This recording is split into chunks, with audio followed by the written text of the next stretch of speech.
Hello friend, आज के इस वीडियो में हम पढ़ेंगे इनकम फ्रॉम हाउस प्रॉपर्टी का क्वेश्चन नंबर 3 जो कि आपके HC मल्होत्रा बुक में दिया हुआ है। तो चलिए स्टार्ट करते हैं। यहाँ पर दिया हुआ है compute the net annual value from the following information, और ABCD ये दिया हुआ है। इसको देखते हैं कैसे बनाएंगे।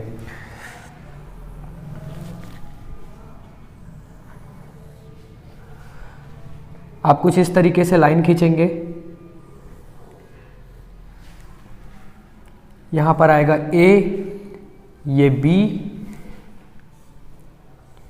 ये C और ये D। यहां पर लिखेंगे particular A, B, C, D। ये अलग अलग हाउस दिया हुआ है, उसकी municipal value, fair rent, standard rent, ये सब दिया हुआ है। हमको क्या फाइंड करना है इसमें? Annual value, net annual value. तो आप लिखोगे यहां पर computation of net annual value. Computation का मतलब कैलकुलेशन भी होता है, आप कैलकुलेशन भी लिख सकते हैं। तो देखिए, हमको पहले वाले में दिया है म्युनिसिपल वैल्यू, फेयर रेंट और एक्चुअल रेंट। यहां पर म्युनिसिपल वैल्यू, फेयर रेंट और स्टैंडर्ड रेंट। ठीक, ए का दिया हुआ है 60,000 रुपीज है, ये 75,000 है। स्टैंडर्ड और एक्चुअल रेंट, सॉरी, ठीक है, म्युनिसिपल वैल्यू, फेयर रेंट और स्टैंडर्ड रेंट। यहां पर आपका म्युनिसिपल वैल्यू, फेयर रेंट और एक्चुअल रेंट दिया। तो हमको सबसे पहले म्युनिसिपल वैल्यू, फेयर रेंट और स्टैंडर्ड रेंट, ये तीनों से हमको क्या निकालना रहता है? Expected rent.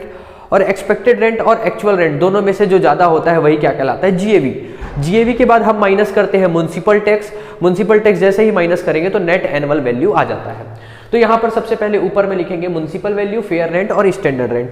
तो पहले वाले में ए में स्टैंडर्ड रेंट है नहीं है।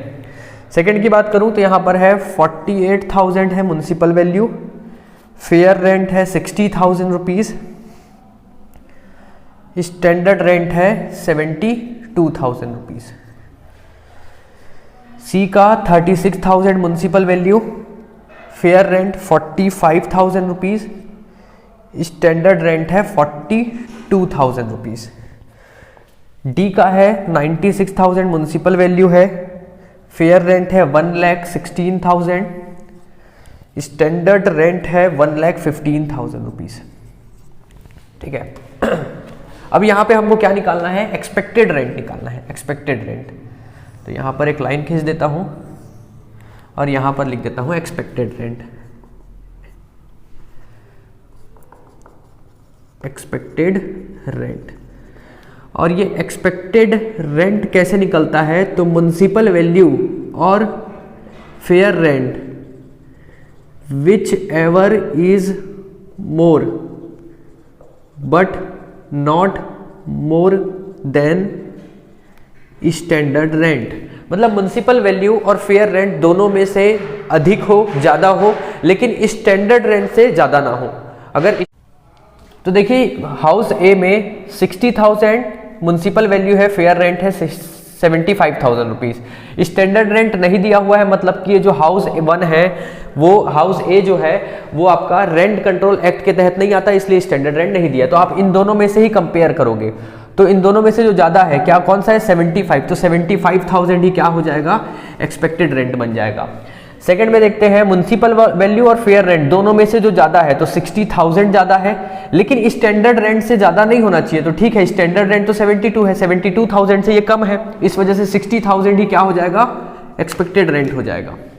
उसके बाद म्युनिसिपल वैल्यू, फेयर रेंट दोनों में से जो ज्यादा हो, तो ज्यादा कौन सा है? ये फेयर रेंट ज्यादा है 45,000 रुपीज, लेकिन स्टैंडर्ड रेंट से ज्यादा नहीं होना चाहिए। तो 42,000 स्टैंडर्ड रेंट है और स्टैंडर्ड रेंट से ये ज्यादा है, इस वजह से स्टैंडर्ड रेंट ही क्या बन जाएगा? एक्सपेक्टेड रेंट बन जाएगा। ये आ जाएगा 42,000 रुपीज। उसके बाद म्युनिसिपल वैल्यू, फेयर रेंट दोनों में से जो ज्यादा, तो 1,16,000, लेकिन स्टैंडर्ड रेंट से ज्यादा नहीं होना चाहिए, और यहां पर स्टैंडर्ड रेंट से ज्यादा है, इस वजह से स्टैंडर्ड रेंट ही क्या हो जाएगा? एक्सपेक्टेड रेंट हो जाएगा 1,15,000 रुपीज। ये निकल गया हमारा एक्सपेक्टेड रेंट। इसके बाद हम क्या निकालेंगे? तो हम निकालेंगे GAV निकालेंगे। तो GAV कैसे निकलता है? तो एक्सपेक्टेड रेंट, यहां पर एक्सपेक्टेड रेंट और actual rent, GAV is equal to expected rent और annual rent whichever is more, दोनों में से जो ज़्यादा होगा वही क्या निकलेगा, GAV निकलेगा। GAV का फुल फॉर्म होता है ग्रॉस एनुअल वैल्यू, GAV। तो पहले वाले का एक्सपेक्टेड रेंट को पूरा लिख देते हैं, यहाँ पर 75,000, ये 60,000, 42,000 और 1,15,000। एक्चुअल रेंट है हाउस ए का है 69,000 रुपीज़, हाउस बी का है 54,000 रुपीज़, हाउस सी का है 40,000 रुपीज़, हाउस डी का है एक्चुअल रेंट 1,20,000। अब एक्सपेक्टेड रेंट और एक्चुअल रेंट दोनों में से जो ज़्यादा होगा वही ग्रॉस एनुअल वैल्यू होगा। तो इन दोनों में से ज़्यादा कौन सा है, 75,000, तो यही क्या है, ग्रॉस एनुअल वैल्यू। इन दोनों में जो ज़्यादा है कौन है, 60,000, यही होगा ग्रॉस एनुअल वैल्यू। इन दोनों में जो ज़्यादा है 42,000 रुपीज़, यही है ग्रॉस एनुअल वैल्यू। इन दोनों में 1,20,000 ये हमारा ग्रॉस एनुअल वैल्यू है। ठीक है, अब ग्रॉस एनुअल वैल्यू के बाद हमको क्या निकालना है, net annual value. Net annual value या फिर है ना नेट एनुअल वैल्यू, उसी का ही हम क्या कर रहे हैं, कंप्यूटेशन कर रहे हैं, कैलकुलेशन कर रहे हैं। तो इसमें हम क्या माइनस करेंगे, म्युनिसिपल टैक्स। तो यहाँ पर म्युनिसिपल टैक्स दिया हुआ है, उसमें लेस करेंगे म्युनिसिपल टैक्स। म्युनिसिपल टैक्स पहले वाले में 6,000 रुपीज़ है, ये ब्रैकेट में लिखा हो मतलब माइनस होगा। दूसरे में 4,800, तीसरे में 3,600 और चौथे में 9,600 रुपीज़। इसको माइनस करेंगे तो हमारे पास जो आंसर आएगा वो है नेट एनुअल वैल्यू। 75,000 में 6,000 माइनस करेंगे तो ये आ जाएगा 69,000, इसका आ गया नेट एनुअल वैल्यू।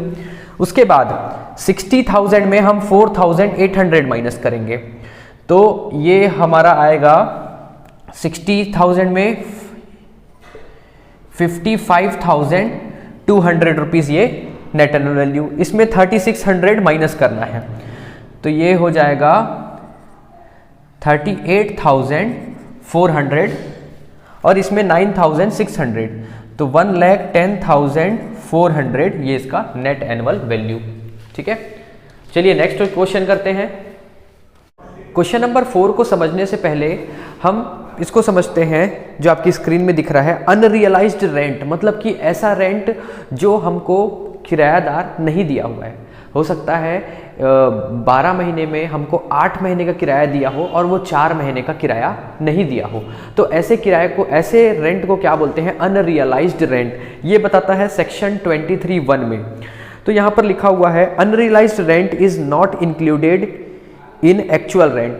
तो अनरियलाइज्ड रेंट जो होता है वो एक्चुअल रेंट में इंक्लूड नहीं किया जाता है। If SSC satisfy the condition prescribed in rule 4 which are follow, अगर एसएससी वो 4 रूल को कंप्लीट कर दे, ठीक है, अगर उस 4 रूल जो दिया हुआ है उसको अगर पूरा का पूरा वो फॉलो कर रहा है तो उसका जो अनरियलाइज्ड रेंट है वो एक्चुअल रेंट में शामिल नहीं होगा। तो ये कौन से 4 रूल हैं? तो पहला है the tenancy is bonafide. Tenancy मतलब कि जो एसएससी है वो बोनाफाइड हो, मतलब कि वो सत्य बोल रहा हो, झूठ नहीं बोल रहा हो। कुछ लोग होते हैं टैक्स बचाने के चक्कर में क्या करते हैं, झूठ बोल देते हैं कि 2 महीने का किराया नहीं मिला या 3 महीने का किराया नहीं मिला, ठीक है, तो वो सत्य बोल रहा हो। दूसरा, the tenant has vacant all the properties belonging to the SSC, मतलब एसएससी को सारे मकान को खाली करवाना है टेनेंट से। मान के चलिए जैसे कि 2 मकान हैं, ये 2 मकान हैं, ये मिस्टर ए इसमें भी रहता है और मिस्टर ए इसमें भी रहता है, ठीक है, इन दोनों में रहता है। और इसका तो वो रेंट पूरा पे कर रहा है, पूरा 12 मंथ का रेंट पे कर दिया, लेकिन इसका 10 मंथ का ही बस किया हुआ है। तो ये 2 मंथ का जो रेंट होगा वो कहलाएगा अनरियलाइज्ड रेंट। तो अनरियलाइज्ड रेंट कहलाएगा, तो ये असेसिंग ऑफिसर को बताएगा कि मेरे को 2 महीने का रेंट नहीं मिला है। तो वो एक्चुअल रेंट में कब माइनस किया जाएगा? जब वो 4 के 4 रूल फॉलो कर रहा हो। कौन से 4 रूल? तो पहला तो वो बोनाफाइड सत्य बोल रहा हो, दूसरा कि जो टेनेंट है, किराएदार है, उसको पूरा का पूरा मकान खाली करवाना रहेगा। ऐसा नहीं कि इस मकान का वो 2 महीने का रेंट नहीं दिया है तो इसको बस खाली करवाएं, ऐसा नहीं, पूरा का पूरा जितने में भी वो किराए में है सबको खाली करवाना है, ठीक है, सेकंड पॉइंट। तीसरा, the SSC has taken all the legal step to recover unrealised rent. तो एसएससी अपने रेंट को रिकवर करने के लिए लीगल स्टेप लिया हो, जैसे आसपास अपने नज़दीकी पुलिस स्टेशन में जाकर वो कंप्लेन किया हो, ठीक है, उसका रिसिप्ट दिखाएगा कि भाई मैंने कंप्लेन किया है। उसके बाद फोर्थ है, the SSC has made satisfied to the AO मतलब assessing officer that all the step will be fruitless. तो एसएससी को ये संतुष्टि करवाना पड़ेगा असेसिंग ऑफिसर को कि ये जो भी किया है वो बिना किसी प्रतिफल के किया है, कोई झूठ नहीं बोला है और किसी भी प्रतिफल के लिए नहीं कर रहा है, ठीक है, कोई लाभ के लिए नहीं कर रहा है। तो इसी पर आधारित है क्वेश्चन नंबर 4। तो क्वेश्चन नंबर 4 में है, from the following information compute the annual value of the house. Municipal value दिया है 4 लाख रुपीज, फेयर रेंट है 3,60,000, स्टैंडर्ड रेंट है 4,50,000 और एक्चुअल रेंट है 50,000 रुपए पर मंथ। मतलब कि 50,000 इंटू 12 करेंगे तो 6 लाख रुपए साल भर का होता है।